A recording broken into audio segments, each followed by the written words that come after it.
My wife and I have owned this house for almost 20 years. In that time, we've landscaped the front lawn, put in track lighting, completely rebuilt the kitchen, had a deck constructed, landscaped the backyard, and more. Total cost, over $100,000. Now imagine for a moment that instead of buying, we had rented all these years, or just squatted here with no legal title to the property. How likely is it that we would have invested so much in this house? Ownership doesn't mean we can do anything we want with our house, of course. There are town laws against making it higher or wider, storing hazardous waste down there, or opening a restaurant up here. But what ownership we do have provides us with an incentive to get the most we can out of our private property. Property rights have become so familiar in America, we take them for granted. But there was a time when people hotly debated whether private property was necessary or even sensible. That debate took place not far from here, around the time of the first Thanksgiving dinner.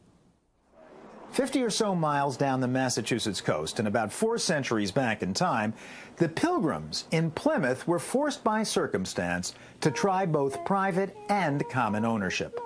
And it wasn't at all clear which would win out.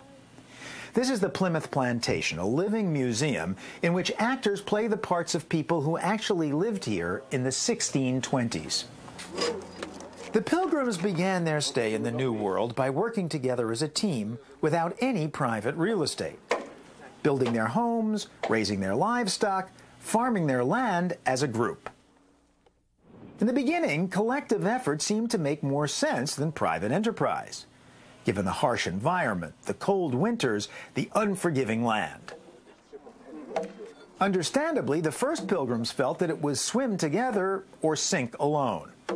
Even the young salts who ferried them over on the Mayflower couldn't see an alternative to the collective approach. If they split up, they are such a small number as it is. I think they will be dead otherwise. It is not a matter of deciding, well, this is the best way to do it. Right now, I think 'tis the only way. Aside from seeking religious freedom, many Pilgrims made the decision to go west for the same reason later pioneers would: to have their own land and earn a good living. They weren't here to enjoy the communal life. But ocean passage on a boat like the Mayflower, plus the supplies needed for survival in the New World, cost a fortune. The Pilgrims didn't have it. Some English investors did. So the investors formed a company to bankroll the venture and profit accordingly. They believed that if the Pilgrims had private property and private enterprise, the investors would get less for themselves. The man responsible for looking after the investors' interests was Governor William Bradford. So in order to discourage anyone from going his own way, which of course would have been to the corporate hurt, we instead had every man to labour then for the common, so that our debts might be the more sooner discharged. The truth was the opposite. After only their second harvest, productivity was so low that the debts mounted and the Pilgrims went hungry.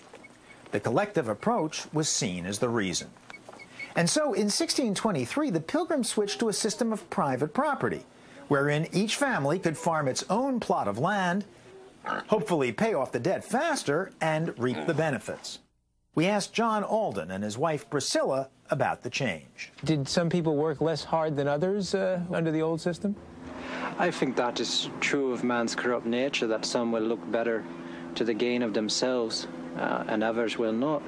There were single men what were hearty in their carriage, what could labour very hard, and so much of their labours going to feed of a man who were beset with a goodly number of children, or a weaker man.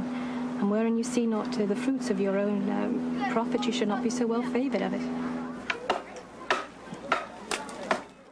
The problem, in short, was that younger colonists thought their elders were doing too little of the dirty work, while they labored long and hard. The switch to private enterprise and private property made the colonists feel better and work harder. Even Governor Bradford concedes that the change was for the better, although he originally opposed it. When the change was made, then there was a greater willingness of all, and the women even took their little ones into the field to set corn, because every family did see that they would then be at their own charge and discretion. And if they fadged well, it was their own labours and the providence of God that allowed it. And those that fadged not so well have only themselves to blame. You'd think that if any group could do without private property, it would be an otherworldly bunch of homogeneous pilgrims. But even here, settlers such as the Aldens and Stephen Hopkins had come to Plymouth to prosper, to save shillings, not just their souls. I come here for the land, and to become prosperous, as you say, to do God's work as well. There's some here that would cast an eye to me, think that perhaps I'm not as a godly a man as they. But that ain't the truth. Can you imagine a situation in which a group of people, all believing in the same thing, pull together and therefore are more productive working as a group than individually? I believe in paradise, if that's what you're asking me. And I believe that my Redeemer liveth. But not on earth. Oh, to make heaven here on earth, nay, you'll never find it. Nay, not till the last coming.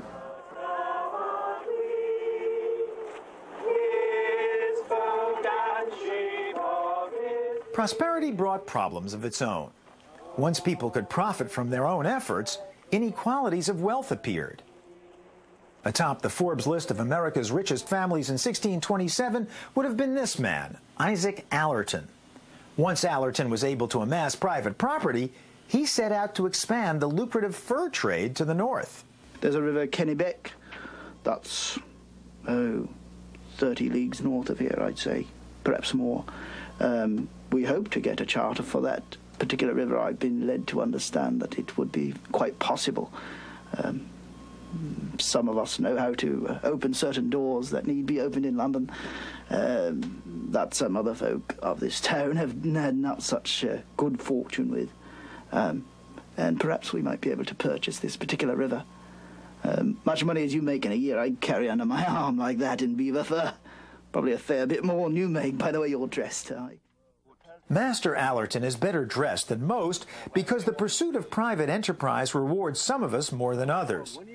But as the Pilgrims discovered here centuries ago, when folks work for themselves instead of the group, they're often willing to make more of an investment that pays off for the group in the end. Nearly 4 centuries later, you can see the accumulated results of private property in action right here in my Massachusetts neighborhood. And it's not just that the houses have been put up and constantly improved, there's commercial development as well. Because they own the land, people have an interest in getting the most out of it. So they build, sell the buildings, or rent them to those who can use the property to squeeze every last nickel out of it. Private property explains why streets like this have so many stores, so much traffic, so much economic activity. And of course, it's not just true of Coolidge Corner in Brookline, a suburb of Boston. Taking a somewhat broader perspective, the whole of Boston is a product of centuries of private property development to make the most of the land. And actually create new land. That housing project on the right is built on landfill. Boston Harbor filled in over the years so owners could make a buck. In fact, the safe harbor of Boston, with rivers flowing inland, is so conveniently situated, it's been thoroughly privatized and exploited. And as the sun sets on this video, you can see the global results of such a system. The lights of economic development as seen at night from space. Some complain that the results have been spread unequally, unfairly. Others that property rights have spurred too much development. But it's hard to argue with the big picture. The areas with the most highly developed property rights, from the U.S. across the Pacific Ocean to Japan, across Asia all the way to Western Europe, show up bright as day. The result of investments made country by country, city by city, street by street, house by house, at least in part because there was plenty of economic incentive to do so.